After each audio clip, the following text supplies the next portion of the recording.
So some emotional reaction from Winnipeg as expected. Unemotional news release from the NHL. Quote from Gary Bettman: "We regret that the Jets appear to be leaving Winnipeg. The fans of the Winnipeg Jets have been loyal throughout the team's 16 seasons in the National Hockey League. We have exhausted every avenue in the hopes that the Jets could remain, but it appears that no one in the private sector believes, after extensive analysis, that a team in Winnipeg is economically viable." That from Gary Bettman in the National Hockey League today. Now, you lived in that community for several years, Winnipeg, working there.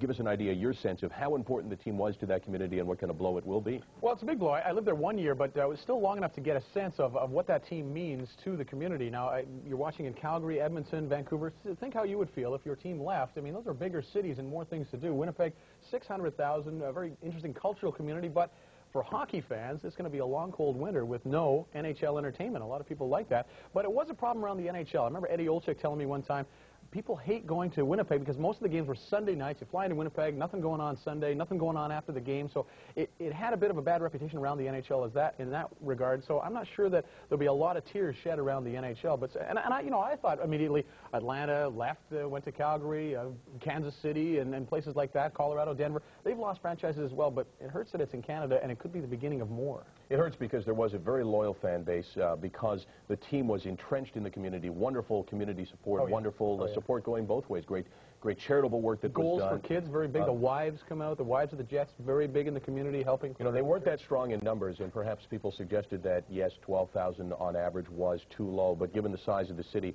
I thought that the hockey fans in Winnipeg were as good as any in this country, and I think that it's a terrible blow and a really unfortunate one, and it's just really disappointing that it has come down to this today. That's true. And it's certainly showed during some of their playoff games when they got the white going and everything. So it's going to be tough without the Winnipeg Jets, and we'll see what happens with the NHL. No last-minute reprieves from what we understand.